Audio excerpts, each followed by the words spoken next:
주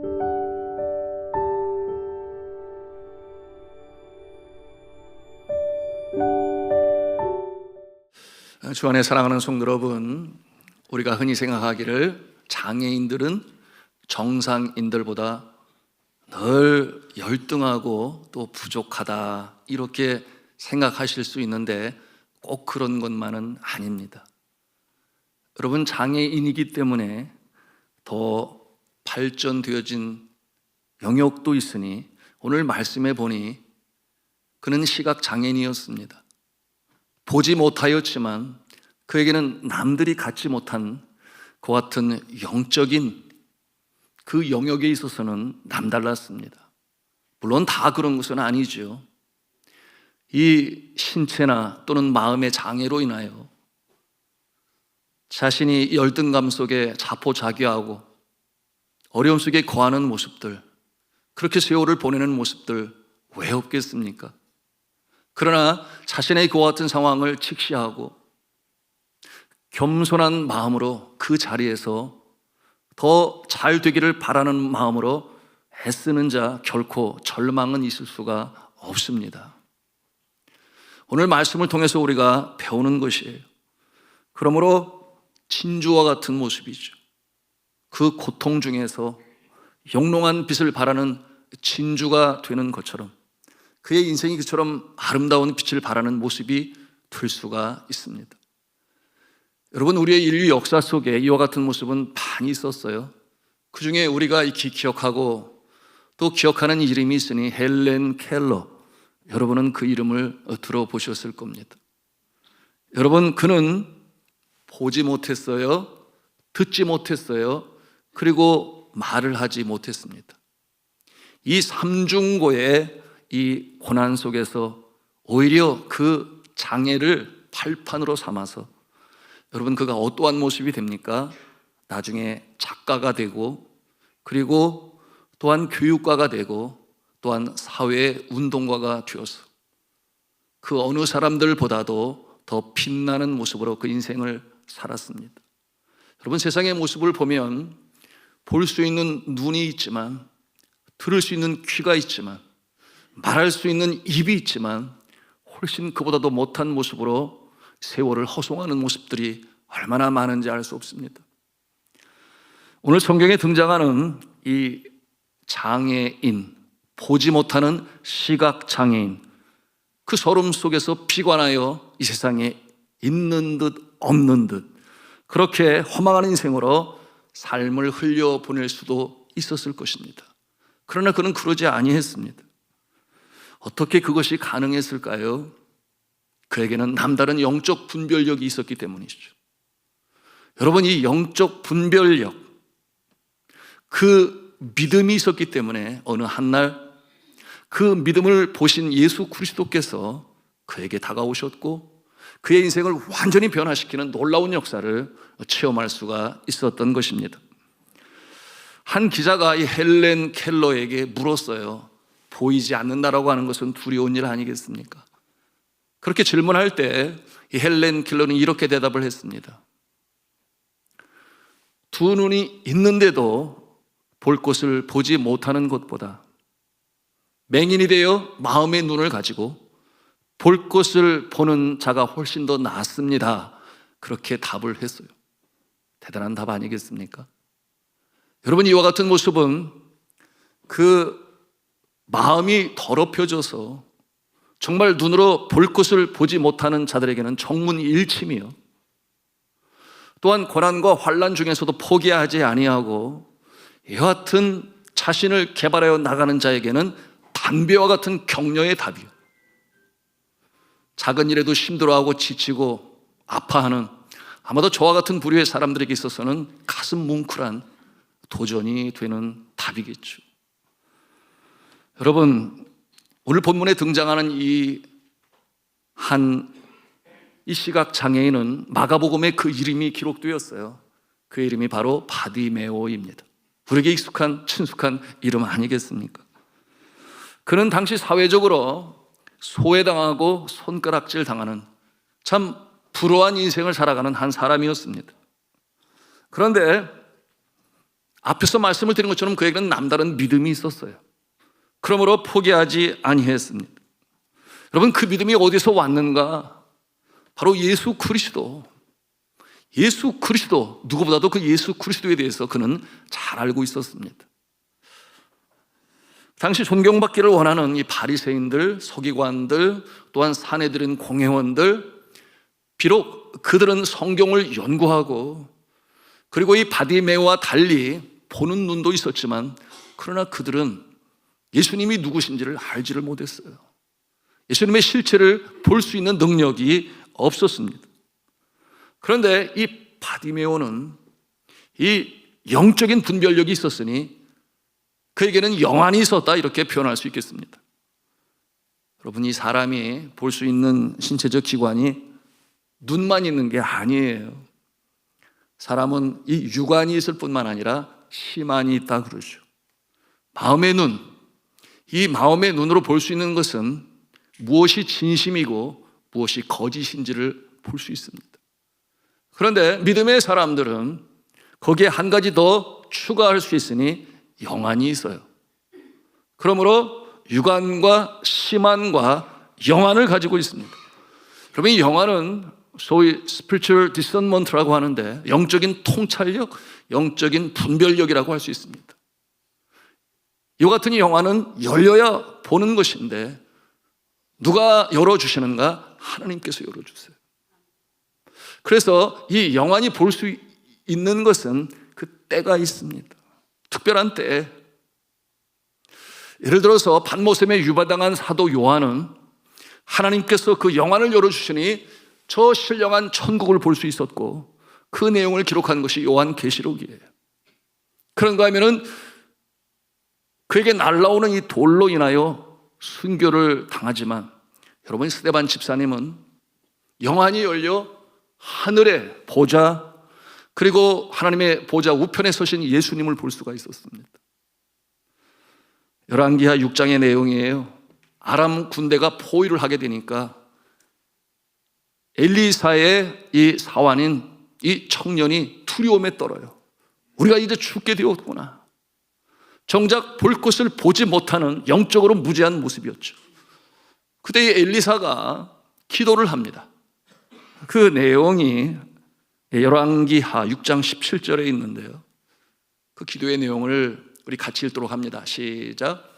기도하여 이르되 여호와여, 원하건대 그의 눈을 열어서 보게 하옵소서 하니 여호와께서 그 청년의 눈을 여심해 그가 보니 불말과 불병거가 산에 가득하여 엘리사를 둘렀더라. 아멘. 하나님께서 이 청년의 눈을 여셨다 그랬어요. 그를 보이지 않는 것이 보이게 되었습니다. 아람 군대를 대적하고 물리칠 수 있는 천군 천사를 보여주셨는데 불말과 불경과가 산에 가득한 모습을 볼 수 있었습니다. 여러분, 보이지 않는 이 시각장애인 바디메오는 볼 것을 봅니다. 그가 시각장애인이기 때문에 눈으로 보는 것은 아니지요. 여러분, 그러므로 영안으로 보는 것인데, 이는 그에게 볼 것을 보게 하시는 이 거부할 수 없는, 저항할 수 없는 하나님의 특별하신 은총으로 말미암아 여러분, 그의 믿음의 눈이 열리게 되었던 것이죠. 그것이 바로 강권적인 은혜입니다. 그 곁에서 성경을 연구하고 또 연구하는 이 서기관들, 또한 율법을 지켜야 하는 바리새인들, 또한 종교 지도자들, 그들은 정작 보지를 못했습니다. 그러므로 예수 그리스도께서 이 땅에 메시아로 오셨음에도 불구하고 그들은 그것을 알지 못했어요. 의심하니까 인정도 하지 아니하고, 심지어 뭐라고 그랬습니까? 하나님의 참 아들이여든 표적을 보이라 비난했습니다. 예수께서 안타까운 마음으로 표적을 많이 행하시지 아니하셨나요? 가나안 잔치에 포도주가 떨어져서 주인이 참 어려운 처지에 이르게 되었을 때 물이 변하여 포도주가 되는 놀라운 역사를 일으키셨어요. 그 결혼장에 행복의 기쁨의 자리가 되게 하셨죠. 뿐만 아니었습니다. 귀신 들린 자들 억눌림을 당하여 마음에 무슨 평화가 있겠습니까? 고통 중에 있는 자의 귀신들을 쫓아내셔서 그들로 하여금 자유함을 입게 하셨습니다. 또한 낫지 않는 불치병, 예수께서 긍휼히 여기사 그 병을 고쳐주시니 그들의 인생의 운명이 바뀌게 되었어요. 소망 중에 다시금 살아가게 하셨습니다. 뿐만 아니었죠. 심지어는 냄새가 나는, 죽은 자의 냄새가 나는 그 무덤 앞에서 나사로야 나오너라 선포할 때 여러분, 나사로가 죽음에서 살아나는 놀라운 역사도 있었습니다. 주님께서 행하시는 모습은 하나님의 아들의 모습이셨으니 심지어는 그 갈릴리 바다에 파도가 높이 일어요. 그러니 제자들이 얼마나 두려움에 떱니까? 그럴 때 예수 그리스도께서 파도야 잔잔하라 선포하셨을 때 파도가 잔잔해지니 자연까지도 제어하시는 그 능력으로 하나님의 아들이심을 나타내 보이셨어요. 그리고 사망에 쏘는 것, 죽음에서 세상에 어떤 자가 그런 모습이 있습니까? 어떠한 종교의 성현도 하지를 못한 이 사망의 문제를 해결하시기 위하여 친히 죽음에서 부활하셨어요.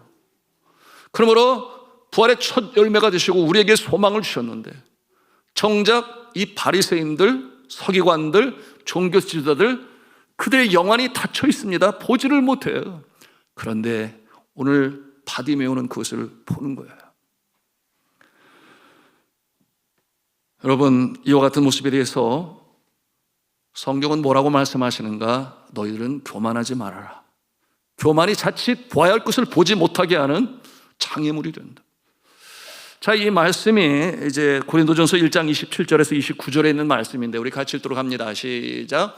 하나님께서 세상에 미련한 것들을 택하사 지혜 있는 자들을 부끄럽게 하려 하시고 세상에 약한 것들을 택하사 강한 것들을 부끄럽게 하려 하시며 그 다음 하나님께서 세상에 천한 것을 멸시받는 것들과 없는 것들을 택하사 있는 것들을 폐하려 하시나니 이는 아무 육체도 하나님 앞에서 자랑하지 못하게 하려 하심이라. 아멘. 누가 이렇게 하신다는 거예요?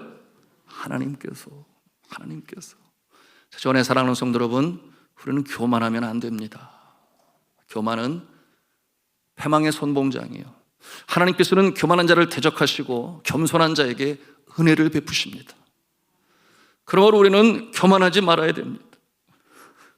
여러분, 이처럼 사탄은 우리에게 항상 다가와서 교만해라, 너는 교만할 자격이 있어, 교만해도 돼, 이렇게 우리의 마음에 속삭입니다.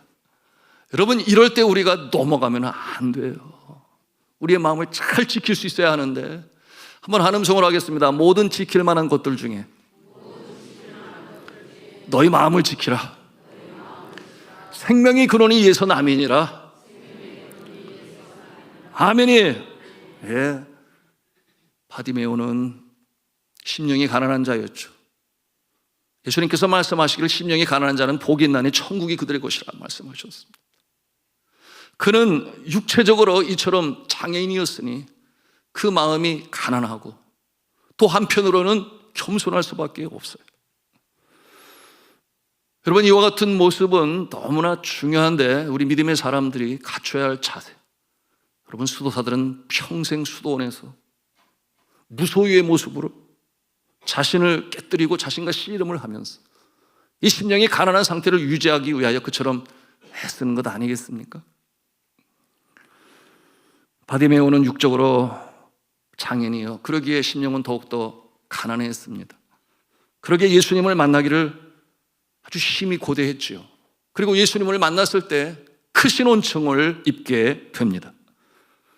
성경은 예레미야서 29장 13절에 뭐라고 말씀을 하시는가? 너희가 온 마음으로 나를 구하면 나를 찾을 것이요 나를 만나리라, 그렇게 약속하셨습니다. 여러분이 바디메오가 가지고 있는 이와 같은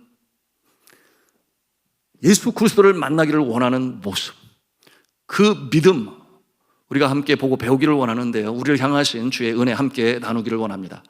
자, 첫 번째, 이 바디메오가 가지고 있는 우리가 본받을 만한 믿음은 어떠한 모습인가? 우리 같이 한 음성으로 하겠습니다. 예수님을 만나면 나을 것이라는 믿음입니다. 아멘입니다. 어떻게 우리가 그의 확고한 이 믿음을 알 수 있을까요? 그날도 어느 한 평범한 날이었죠. 그 사람이 다니는 길에 앉아서 구걸을 시작한 이 바디메오가 소리를 듣습니다. 여러분, 그 부부는 시각장애인이기 때문에 더 발달한 영역이겠죠. 지나가는 무리의 소리를 들어요. 그래서 바디메오가 곁에 있는 사람에게 묻습니다. 도대체 무슨 일이냐? 그때 그 곁에 있는 사람이 친절한 듯 답을 하지만 그는 믿음이 없는 자예요. 뭐라고 그랬는가 하면 나사렛 예수께서 지나가신다, 이렇게 말을. 여러분, 이 나사렛 예수라고 하는 것은 그렇게 예수님을 존경하여 존칭으로 부르는 호칭이 아니에요. 나사렛 예수라고 하는 것은, 여러분, 그것은 경멸한 어조를, 뉘앙스를 담고 있는 표현이 되겠습니다. 왜냐하면 여러분 아시는 대로 나사렛은 예수님의 고향이죠. 그 예수님의 고향은 시골에 이름 없는, 그러므로 이스라엘 사회 속에서는 그야말로 형편없는 곳인데, 여러분 요한복음에 등장한 한 경건한 유대인인 나다나엘이 뭐라고 말을 해요? 나사렛에서 무슨 선한 곳이 나올 수 있겠느냐. 그렇게 나사렛을 폄하합니다. 그러므로 나사렛 예수께서라고 하는 이 어조 속에는 그 경멸이 담겨져 있는 거예요. 쉽게 표현을 하면 변두리 시골뜨기 예수가 지나간다, 이와 같은 내용이에요. 그런데 바디메오는 그렇게 생각하지 아니했습니다. 바디메오는 예수님을 그렇게 부르지 아니했어요. 자, 오늘 말씀을 통해서 우리가 보는 것 아니겠습니까? 자, 38절 말씀을 우리 같이 읽도록 합니다. 시작. 맹인이 외쳐 이르되 다윗의 자손 예수여 나를 불쌍히 여기소서 하거늘. 아멘. 자, 다윗의 자손 예수여 라고 불러요. 다윗의 자손이라고 하는 이 표현은 하나의 별칭이 되겠습니다. 누구를 지칭하여 말할 수 있는 것인가? 바로 메시아, 기름 부음 받으신 분, 이 땅에 구세주로 강림하셔서 억눌린 그들에게 자유함을 주실 구세주로 오실 그분에 대하여 메시아, 그리스도, 또 하나의 별칭이 바로 다윗의 자손이라고 하는 그와 같은 내용으로 불렀던 것이에요. 그러니 이 바디메오는 정확히 예수님이 누구신지를 알고 있었던 모습입니다. 그러니 곁에 있는 많은 무리하고 이 차별되고 구별된 그 모습이었음을 우리가 보게 되는 것입니다. 여러분, 그 메시아는 어떤 일을 하시는지 이사야 선지자를 통하여 이미 말씀하셨죠.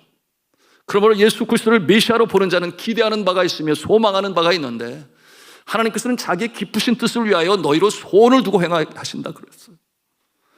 그와 같은 모습은 어떠한 모습이겠습니까? 예수님께서 회당에서 말씀으로 가르치실 때 그 이사야 선지자의 그 예언, 그것이 오늘 여기에 임하였다 하여 자신을 소개하는데, 이제 그 내용이 누가복음 4장 18절에 있는 내용이에요.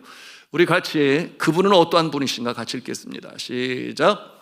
주의 성령이 내게 임하셨으니 이는 가난한 자에게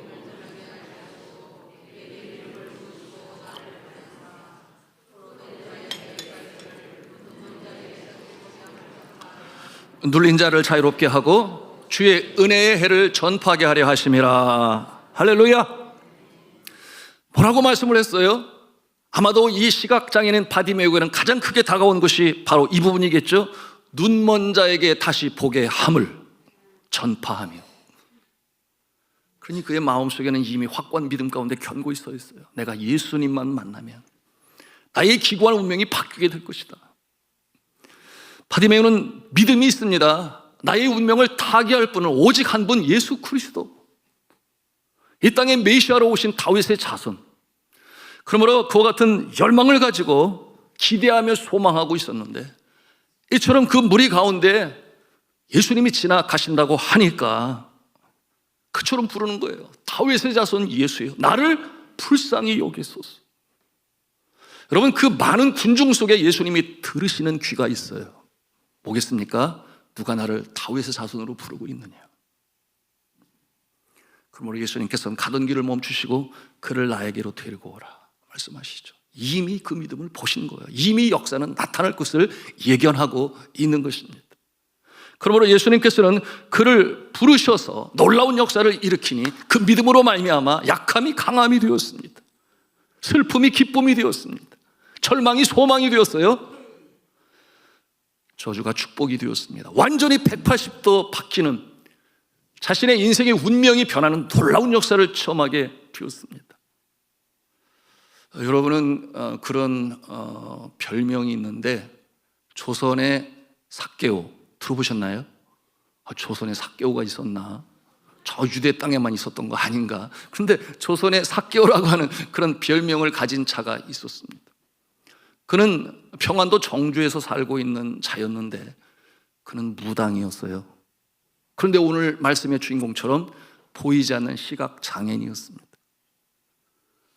그는 박수무당으로 그 이름이 백사겸이었는데요, 구슬을 얼마나 잘했는지 돈을 많이 벌어가지고 첩을 둘 정도까지 부자가 됐어요. 하여튼 그 시대에 그랬어요. 하루는 그가 굿을 하는데 많은 사람들이 모였는데 그 중에 한 사람이 누가 있었는가 하면 선교사님이 거기에 딱 서 있었어요. 이 선교사님이 누구신가? 베딩 선교사님이신데, 데밍 선교사님이신데, 이 데밍 선교사님이 그 자리에 서 있으니까 평소에 그렇게 신내림이 좋았던 잘하던 굿이 되지가 않는 거예요. 너무나 당연하지 않습니까? 영적으로 두 개의 다른 세계가 충돌을 하고 있는데 말이죠. 그러니 땀을 흘리며 이 굿을 잘 해야 되는데, 신내림이 있어야 되는데 되지가 않는 거예요. 그처럼 어려움 가운데 있는 그 모습을 보면서 이 데밍 선교사님이 다가와서 하는 말이, 자식 망하게 하는 무당짓을 이제는 그만두고 예수를 믿고 구원받으세요, 이렇게 그에게 전하고 그 자리를 떴습니다. 그리고 나서야 비로소 겨우겨우 가까스로 신내림이 있었고 이 굿을 잘 마칠 수가 있었습니다. 그런데 그날 그는 놀라운 충격을 받게 된 거예요. 내가 섬기는 신보다 더 높은 신이 계시구나, 내가 섬기는 신보다 더 높은 신이 계시구나 라고 하는 것이 그에게 큰 충격으로 다가왔습니다. 그리고 또 한 가지는 뭐겠어요? 자식 망하게 하는 무당짓은 그만하고. 이 말을 들었는데, 여러분, 자식 망하는 거 좋아하는 부모 한 사람이나 있겠어요? 한 사람도 없어요. 그러므로 그것이 마음에 계속 여운으로 남아 잠을 못 이루다가 그 다음날 찾아가죠. 그래서 이 데밍 선교사에게 물어요. 그러면 자식을 망하지 않게 하려면 어떻게 해야 되겠습니까? 그렇게 질문을 하니까 이 선교사님이 이제 전도를 하는 거죠. 예수를 믿고 구원받으면 자식도 잘 되고 복을 받을 수 있습니다. 이렇게 전하니까 그날 하나님의 은혜가 그에게 임하였습니다. 하나님의 은혜가 그게 크게 임하였어요. 그러므로 그가 예수님을 구세주로 믿고 섬기던 귀신을 버리고 그 가족이 다 예수를 믿게 되니 얼마나 열심히 주의 몸된 교회를 섬기는지. 여러분, 그러므로 그가 어떠한 일을 행하는가? 당시 예배당을 짓는데 이 재정이 부족해서 예배당 완공을 하지 못하는 상황에서 이 무당짓을 하였지만 세상 말로 뭐같이 벌어서 뭐같이 쓴다, 제가 입으로 말하지는 않겠는데 여하튼 그것을 이제 하나님께 드려서 그래서 예배당을 아름답게 잘 완공할 수 있었습니다. 뿐만 아니라 그의 마음에 하나님의 은혜가 임하니 하나님이 자신을 더욱 사용하실 수 있도록 자신이 벌어 산 땅들을 다 팔아가지고 그래서 교회에 바치죠. 그래서 어려운 이웃들을 돕게 되는데, 그래서 별명이 조선의 삭개오가 된 거예요. 여러분, 그와 같은 모습으로 살아가게 되니까 이 선교사님이 그에게 다가가서 보니까 당신의 아들이 굉장히 참 똑똑하고 지혜롭던데 미국에 유학을 보내서 공부하고 오게 하면 어떨까요? 이렇게 그에게 물었어요. 여러분, 고개를 끄덕이시겠어요? 아니라고 하겠어요? 그래서 유학 길에 떠나게 돼요. 그래서 미국의 참 명문인 프린스턴 대학교, 예일 대학교에서 공부를 마치고 박사학위를 마치고 한국에 돌아오게 되었으니 나라로서 더 감사한 일이죠. 그러므로 그는 초대 참의원 의장과 당시 문교부 장관으로 그리고 연세대학교의 총장으로 그 책임과 역할을 잘 감당하였습니다. 그의 이름 여러분 아실 거예요. 백낙준 박사님이 바로 그 모습입니다. 여러분, 하나님께서 이처럼 특별히 사랑하시는 자는 그 인생을 완전히 변화시키는 놀라운 역사를 이루게 하시는데, 그 일을 누가 하시는가? 예수 그리스도. 예수 그리스도. 오직 예수 그리스도. 다윗의 자손 예수여 나를 긍휼히 여기소서. 이와 같은 역사가 그 가정에 나타나 놀라운 역사로 하나님께서 축복하신 것입니다.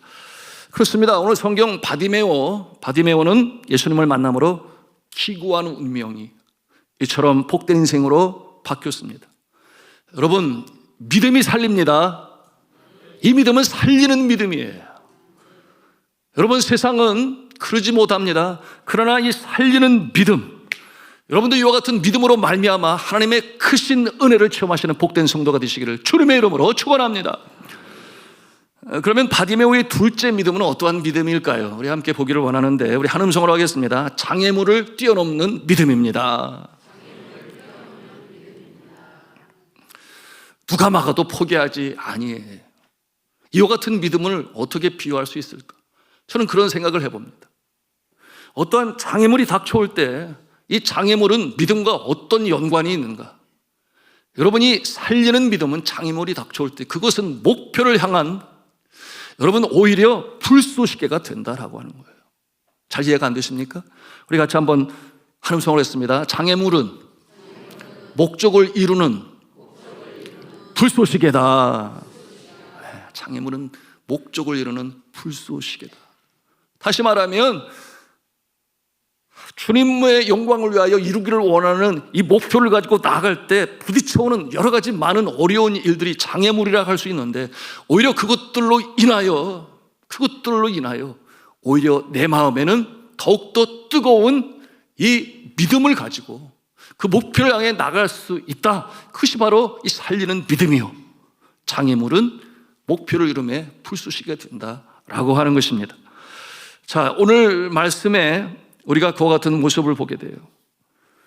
포기하지 아니하고 옆에서 좀 잠잠하라, 조용하라, 소리 지르지 말아라. 그런데 다윗의 자손 예수여 나를 불쌍히 여기소서. 여러분, 오늘 18장 39절 말씀 우리 같이 한번 보도록 합니다. 같이 읽습니다. 시작. 앞서가는 자들이 그를 꾸짖어 잠잠하라 하되 그가 더욱 크게 소리질러 다윗의 자손이여 나를 불쌍히 여기소서 하는지라. 포기하지 아니에요. 결코 포기할 수가 없겠죠. 여러분, 세상 사람들은 믿지 아니하는 이 세상 사람들은 믿는 자들이 잘 되는 것을 보면 가만히 있지를 못해요. 시기하고 질투합니다. 그러므로 방해하고 때로는 공격을 해요. 특별히 같은 가족 안에 있으면서도 예수 믿는 사람이 우리 집안에 들어왔다고, 그러므로 참 말도 되지 않아요. 예수 믿는 자가 들어와서 집안에 되는 일이 없다, 뭐 이렇게 표현을 하면서 공격을 해야 돼요. 여러분, 이와 같은 상황에서 두 모습으로 나타나죠. 하나는 포기해요. 여러분, 포기하면 안 돼요. 가정 선교사로 파송을 받았으니 주님의 손을 잡고 일어서셨어. 여러분, 끝내 가정 복음화를 이루시기를 주님의 이름으로 축복합니다. 여러분, 다윗이 이 사울 왕의 질투와 시기를 받았어. 무슨 죄를 지었나요?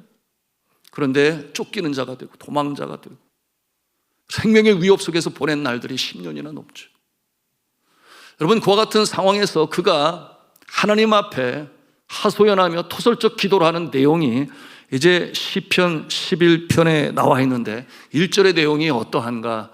우리 같이 읽습니다. 시작. 내가 여호와께 피하였거늘 너희가 내 영혼에게 새같이 내 산으로 도망하라 함은 어찌함인가? 내가 여호와께 피하였거늘 이라고 고백을 해요. 여러분, 여호와께 피한 것은 잘한 것이지요. 여호와만큼 안전한 피난처가 어디 있겠습니까? 그래서 여호와께 피하였는데, 그런데 세상 사람들은 뭐라고 말을 하는가? 내 산으로 도망하라, 그렇게 말을 해요. 내 산으로 도망하라. 이게 무슨 뜻이겠어요? 하나님을 떠나서 내가 의지하는 그 모습으로 돌아가라. 세상이요, 권세요, 물질이요, 건강이요, 사람을 의지해라. 이렇게 그에게 속입니다. 여러분, 그러면 어떻게 하겠다는 거예요? 무섭죠. 이어지는 말씀이 2절에 있는데 여러분 한번 같이 또 보시겠습니다. 읽습니다. 시작. 악인이 활을 당기고 화살을 시위에 먹이며 마음이 바른 자를 어두운 데서 쏘려 하는도다. 그때 내가 너를 쏘겠다라는 거예요. 언제? 그 어둠 속에 있을 때. 그 어둠은 어디예요? 그가 의지하는 세상으로 돌아갈 때, 그때 쏘겠다. 마음이 바른 자, 믿음 있는 자도 흔들릴 때가 있습니다. 여러분, 그래서 세상 의지하고 세상으로 나갑니다. 그 세상을 어두운 데라고 표현하고 있어요. 그것으로 가면 아니 됩니다. 믿음 잃어버리고 어두운 데로 나가서 여러분 그 의지할 것을 붙잡고 있을 때 쏘겠다. 여러분, 그러므로 우리는 분명합니다. 하나님께서 내 영혼의 창조주시여 삶의 주관자가 되심을 믿어 어떠한 상황, 어려운 가운데서도 주의 손을 잡고 포기하지 마시기를 주님의 이름으로 축복합니다. 그런가 하면 두 번째로는 잠든다, 그렇게 표현을 했는데요. 여러분, 예수 그리스도께서 그 모습을 보시면 뭐라고 그러시는가? 달리다 쿰이라고 말씀하세요. 달리다 쿰. 소녀야 일어나라 하시는 말씀입니다. 달리다 하는 것은 소녀를 말하는 것이요, 쿰이라고 하는 것은 일어나라, 깨어라 하시는 말씀입니다.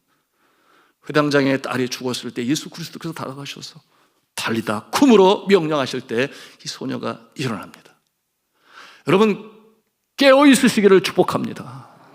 예, 깨어 있음으로 잠들지 말고 믿지 않는 집안에 가서 그저 세월이 가다 보니 잠들어 버리고 마는 그런 모습이 아니라 다시금 깨어 일어나야 하겠습니다. 자, 주 안의 사랑하는 성도 여러분, 오늘의 이 바디메오의 모습을 보면서 한편으로 이런 생각 가질 수 있습니다. 뭐냐 하면 주님께서 우리에게 응답하시니까 많은 사람들이 함께 주 앞에 기도를 해요. 그래서 엉뚱한 생각이, 이렇게 많은 사람들이 한꺼번에 하나님께 기도를 하니까 하나님이 정신없는 거 아닌가? 그 일일이 어떻게 다 들으시지? 여러분, 이런 생각 없지 않아 가질 수 있어요. 그런데 우리 하나님은 그렇지 아니하세요. 우리 하나님은 많은 사람들 가운데서도 오늘 이 바디메오의 소리를 들으시는 것처럼 우리의 간청, 우리의 소원, 우리의 그 기도를 주님께서 들으시는 줄로 믿으시기를 바랍니다. 다 들으세요. 여러 사람 중에서 한 사람을 들으시듯이 여러분, 우리의 기도를 들으시는 우리 주 여호와 하나님 아버지십니다. 오늘 예수 그리스도는 다윗의 자손 예수요, 그 소리를 들음으로 다가오셨습니다. 그런가 하면 곤란에 처해서 의지할 데가 없다라고 하시지 마시기 바랍니다. 여러분, 그렇게 생각하면 우리 주님이 섭섭해 하세요. 의지할 자가 여기 있는데. 여러분, 우리 주님께서는 우리의 기도를 들으시고 또한 우리의 눈물을 받으시는, 여러분, 치열하시는 좋으신 주님이신 줄로 믿으시기를 바랍니다. 그러므로 우리는 시편 46편의 1절에 있는 고백처럼 이것이 우리의 고백이 되어야 되는데, 하나님은 우리의 피난처가 되신다 그랬어요. 우리 같이 읽습니다. 시작. 하나님은 우리의 피난처요 힘이시며 환난 중에 만날 큰 도움이시라. 아멘. 주님의 이름을 부르며 전진해 나가시기를 주님의 이름으로 축복합니다. 그런가 하면 세 번째로 이 바디메오를 통해서 우리가 배우는 그 믿음의 모습이 있어요. 우리 같이 찬음성을 하는데요. 고침받은 후에 감사하며 주를 따르는 믿음입니다. 우리 43절 말씀을 같이 읽겠습니다. 시작. 곧 보게 되어 하나님께 영광을 돌리며 예수를 따르니 백성이 다 이를 보고 하나님을 찬양하니라. 아멘. 바디메오는 너무나 감사했죠. 감사하지 않을 수가 없죠. 보지 않는 눈이 보게 되었으니, 그의 운명이 바뀌게 되었으니 너무나 감사하죠. 그러므로 그가 어떻게 행합니까? 하나님께 영광을 돌리고 그리고 주를 따르기로 작정을 해요. 그리고 그 같은 모습을 보면서 주변에 있는 사람들이 다 같이 하나님께 영광을 돌리게 되었습니다. 이와 같은 모습은 어떤 모습이에요? 간증하는 인생이 된 거예요. 간증하는 인생. 우리 한번 같이 합시다. 간증하는 인생이 됩시다. 어떤 자가 간증할 수 있어요? 환난의 때를 이기고 겪어낸 자가 간증할 수 있습니다. 여러분, 간증은 아무나 하는 것이 아니에요. 어려운 때에 꿋꿋하게 믿음을 지켜서 결국 승리한 그 모습이 간증자가 되는 것인데, 오늘 바디메오가 바로 그와 같은 모습이에요. 세상 속담에 그런 속담이 있어요. 화장실 들어갈 때와 나올 때의 마음이 다르다. 예, 다르다. 같지가 않다. 무슨 뜻이겠어요? 여러분, 우리 믿음의 사람들은 주님이 주시는 은혜를 잊어버리면 안 됩니다. 주님께서 지난 날 속에 참 내가 어려울 때, 사고로 인하여 죽어갈 때 생명으로 건져내시고, 또한 나의 사업이 기울어 부도 직전에 있을 때 다시금 회생케 하시고, 그런가 하면 자녀의 문제로 인하여, 관계의 문제로 인하여, 또한 내가 물질의 압박으로 인하여 여러 가지 많은 어려움 속에 있을 때 건져내시고 회생하신 주님의 그 은혜를 기억하며 감사함으로 충성 봉사할 수 있어야 하는데 말이죠. 근데 그러지 못하는 사람들도 많이 있어요. 그러나 그 감사와 감격에 겨워서 하나님께서 나를 살려주셨지, 내가 주를 더 섬겨야지. 여러분, 이와 같은 모습으로 살아가는 자에게 놀라우신 축복의 역사가 있으며 간증하는 인생으로 세우시는 줄로 믿으시기를 바랍니다. 저는 2016년으로 기억합니다. 12월 굉장히 추운 겨울이었는데, 그런데 한밤중 12시가 다 된 것으로 아는데 전화가 왔어요. 여러분, 목사에게 밤늦게 전화가 오면 좋은 소식일까요? 안 좋은 소식일까요? 틀림없어요. 여러분, 교역자에게 밤늦게 전화가 걸려오면 10중 8구 비상적인 상황이니까 전화가 왔으니까. 그 들어보니까 우리 교회 집사님인데, 저 일산에서 이제 일을 하시다가 늘 운동을 거르지 않으시는 분이라 그 일 마친 한밤중인데 자전거를 타고 나오신 거예요. 그 자전거를 타고 운전을 하려고 그러는데 유턴을 하면서 보지를 못한 이 차가 그대로 받았어요. 그래가지고 먼 곳에서 나가 떨어지게 되었는데, 여러분, 그 상태가 중태가 되어서 빨리 오셔서 기도해 주세요, 이런 기도를, 이런 전화를 받았으니 즉각적으로 달려갔죠. 저 일산까지, 백병원까지 가게 되었는데, 가서 보니까 너무나 참 처참한 거예요. 차마 눈 뜨고 보기에는 너무나 힘든 그 모습을 보게 되는. 여러분, 얼마나 다쳤는가 의사 선생님께 물어보니까 이 허벅지 다리가 부러져서 바깥으로 튀어나왔어요. 이렇게. 뿐만 아니라 이 골반뼈가 양쪽으로 이렇게 나눠져서, 부러져서 나눠져 있었습니다. 얼마나 힘든 상황이에요. 거기에다가 왼팔은 부러진 상황이었는데, 여러분, 그거 퉁그러진 뼈를 맞춰서 움직이지 못하게 되니까 그야말로 칭칭 감아놓은 모습으로 누워 있는데요, 용신할 수 없는 그 상황에서 통증은 또 이런 말할 수도 없겠죠. 그분이 나중에 그런 고백을 해요. 낮에는 아내와 가족들에게 눈물을 보이기 싫어서 꾹꾹 참고 있지만 한밤중이 되면 그 고요한 밤에 어두움 속에서 몸으로 움직일 수 없으니 천장만 바라보는데 눈물이 하염없이 흘러내렸다 그랬어요. 손을 움직일 수 없으니 눈물을 닦을 수 없는데 눈물은 계속해서 흘러 떨어지고 이와 같은 날들이 여러 날이 되었다고 그랬습니다. 그런데 그 상황 가운데서 무슨 생각을 하겠어요? 하나님, 내가 난들 이 불구가 되어서 내 손발을 제대로 사용할 수 없으면, 내가 그래도 가장인데 가족들을 먹여 살릴 부양에 책임이 있는데 내가 어떻게 해야 하겠습니까? 여러분, 주님 앞에 기도하며 참회와 회개의 눈물이 그렇게 쏟아졌다고 그랬어요. 주님께서 나를 살려주시면 내가 주를 평생 충성되이 섬기겠습니다, 이 같은 고백을 하면서 지나가게 되었는데, 하나님께서 그 간청의 기도를 들으시는 거예요. 여러분, 그 환난 중에서도 이 여명이 터오는 이 아침을 맞이하게 되었으니 의사 선생님들 깜짝 놀래요.